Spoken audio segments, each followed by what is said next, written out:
Hi guys, मैं आपको सिखाने वाली हूँ step by step makeup tutorial. इस वीडियो को लास्ट तक देखना क्योंकि इस वीडियो में मैंने सारी चीज़ें कवर की है कि जो आपके मेकअप आर्टिस्ट आपसे इसका चार्ज कम से कम लाखों तो ले ही लेंगे। मैंने हेयर स्टाइल पहले से ही कर लिया है और कान में भी कुछ डाल लिया है ताकि मेरा ज़्यादातर जो फोकस है वो मेकअप में ही रहे। मैं इसमें आपको एक एक डिटेल के बारे में बताऊंगी, कोई भी पार्ट मिस मत करना। बहुत ही अफोर्डेबल मेकअप सिखाने वाली हूँ जो लगेगा बिल्कुल HD, और यही 15,000 या 20,000 रुपये मेकअप आर्टिस्ट आपसे ले लेंगे। सबसे पहले फेस पर टोनर लगाएंगे। आप कोई सा भी टोनर यूज़ कर सकते हो, गुलाब जल का भी चल जाएगा। इसको फेस पर टैप टैप करके लगाना होता है, सारे फेस पे अच्छी तरीके से लगा लेते हैं। सेकंड स्टेप में हम लगाएंगे मॉइस्चराइज़र। मॉइस्चराइज़र लगाना बहुत ज़रूरी है क्योंकि ये हमारे मेकअप को केकी नहीं बनाता है। अगर आपकी ड्राई स्किन है तो फिर आप थिक वाला मॉइस्चराइज़र यूज़ कर सकते हैं। अगर ऑयली स्किन है तो फिर जेल बेस्ड मॉइस्चराइज़र यूज़ कर सकते हैं। इसके बाद हम लगाएंगे प्राइमर। मेरे पास ज़ूडियो का प्राइमर है जो कि सिलिकॉन बेस है। इसको हमें टी जोन पे लगाना चाहिए, जैसे हमारी नोज के पास या फिर माथे या फिर चिन पर, क्योंकि ये हमारे ओपन पोर्स को स्मूथ एंड ब्लर बना देता है। मेकअप में हम आई से स्टार्ट करेंगे। सबसे पहले आंखों पे बेस लगाएंगे। मेरे पास क्रेलियन का है, आप चाहे तो कंसीलर से भी लगा सकते हैं ब्रश की हेल्प से।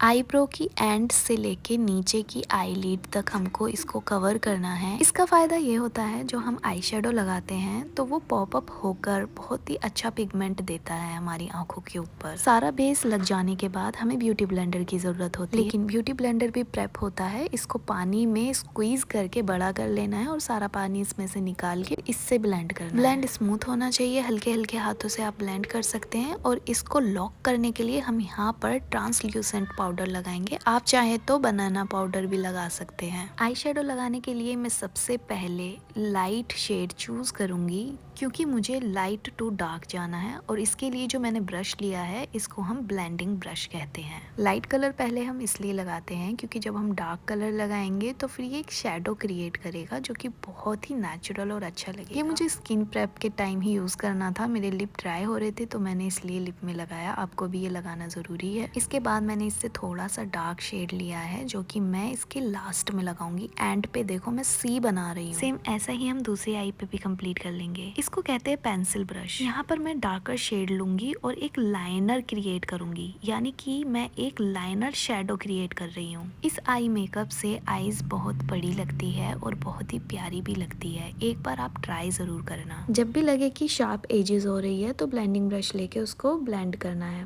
ब्लेंडिंग ब्रश में कोई भी पिगमेंट नहीं होना चाहिए। अब मैं ले रही हूँ यहाँ पर शिमरी आई शेडो। इसको लगाने का तरीका है इनर कॉर्नर आई से लेके हाफ आई तक, यानी कि जो आपकी आई बॉल है उसका हाफ लेना है, वहां से हल्का सा स्मज करना और ज्यादा ऊपर नहीं जाना है, बस जहां तक आपकी आई बॉल खत्म है वहीं तक। अब मैं आईब्रो बनाना स्टार्ट करूंगी। मेरे पास आईब्रो पेंसिल है, आप चाहे तो ब्रश का भी इस्तेमाल कर सकते हैं। सबसे पहले हम आउटलाइन बनाएंगे। इसमें ये याद रखना है जब भी आप इसको स्टार्ट करोगे तो आईब्रो की बिल्कुल स्टार्टिंग टिप से स्टार्ट नहीं करना, थोड़ा सा पीछे से स्टार्ट करना है और इसको फिल कर देना है। इसको हम स्पूली बोलते हैं। इससे क्या करना है, आगे को स्मज कर देना है। ये हमारी आईब्रो को नेचुरल इफेक्ट देगा। ये सारी चीजें जो मैं बता रही हूँ आप चाहे तो अपनी डायरी में नोट करके रख सकते हैं। जब भी आप मेकअप करने की प्रैक्टिस करें तो उस डायरी के अकॉर्डिंग ही अपना मेकअप स्टार्ट करना। अब मैं लाइनर लगा रही हूँ। एक बात बता देती हूँ, लाइनर भी कई तरीके के होते हैं। यहाँ पर मैंने पेंसिल लाइनर लिया है। अगर आप बिगनर हैं और आपको लाइनर लगाना नहीं आता तो आप यहाँ से स्टार्ट कर सकते हैं,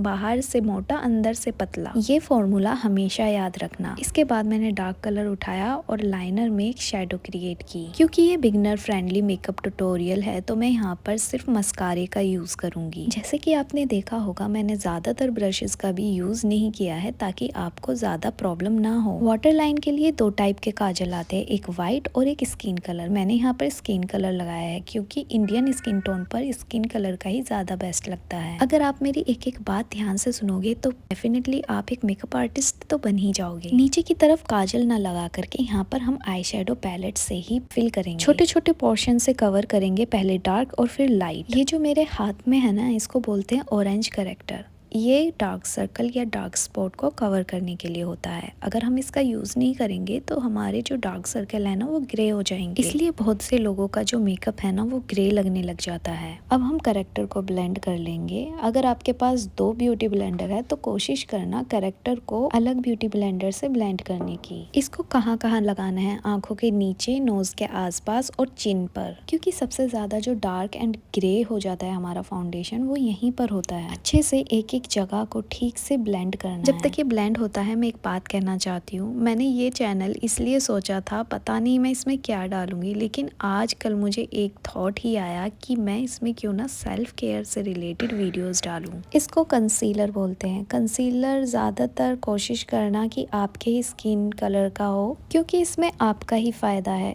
ये मेकअप को लॉन्ग लास्टिंग बनाता है और मेकअप ग्रे भी नहीं करता। कुछ लोग यही गलती करते हैं, उनका कंसीलर बेशक कितना भी महंगा हो लेकिन वो ब्राइट कलर का लगा लेते हैं, जिस वजह से उनका मेकअप बहुत ज़्यादा चीप लगता है और ग्रे हो जाता है, अच्छा भी नहीं लगता। आपने नोटिस किया होगा ये कंसीलर मैंने नोज की टिप पर, माथे पर, चिन पर और आंखों के नीचे लगाया है। बिगनर्स के लिए फिटमी का फाउंडेशन बिल्कुल सही है। मेरे पास यहाँ पर पैक का है तो मैं पैक का फाउंडेशन यहाँ पर लगा रही हूँ। आपके पास जो भी फाउंडेशन है आप उसका यूज कर सकते हो। अगर आपको अपने मेकअप को फ्लॉलेस बनाना है तो आपको 2 सीक्रेट का ख्याल रखना पड़ेगा। पहला सीक्रेट ये है कि फाउंडेशन को कभी भी भर भर के नहीं लगाना है, और दूसरा सीक्रेट ये है जो भी आपके ब्यूटी ब्लेंडर में फाउंडेशन बचेगा वही फाउंडेशन आपको अपने माथे पे लगाना है। इससे ये फायदा होता है, फाउंडेशन फटता नहीं है, केकी नहीं लगता है और दूसरा क्रीज नहीं बनती है। अब ब्यूटी ब्लेंडर से हम हल्के हल्के हाथ से इसको ब्लेंड कर लेंगे, एक एक जगह को अच्छी तरीके से। जितना अच्छा ब्लेंड करोगे उतनी अच्छी फिनिशिंग आएगी। माथे पे वही ब्लेंडिंग पे जो थोड़ा सा फाउंडेशन था वही ब्लेंड कर रही हूँ।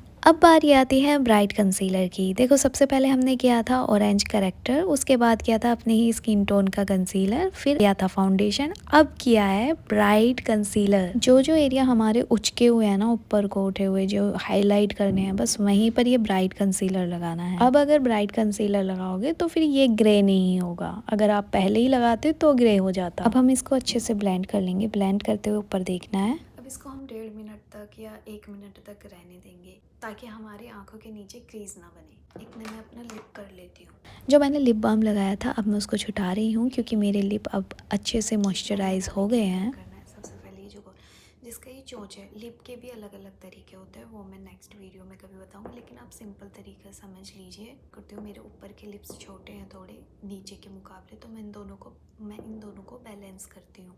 कभी भी लिपस्टिक एकदम से ऐसे ही मत लगा दो, क्योंकि उससे ना अच्छी शेप नहीं आती, और लिपस्टिक से ही आपका जो लुक है ना वो उभर कर आता है। मैंने ऊपर से गोल किया क्योंकि मेरे ऊपर के होंठ जो है ना वो छोटे हैं, नीचे के बड़े हैं, तो इसलिए मैं इन दोनों लिप को बैलेंस कर रही हूँ। मॉडल इसका शेड है, पीछे से जाएंगे हल्का सा, एक ये भी है।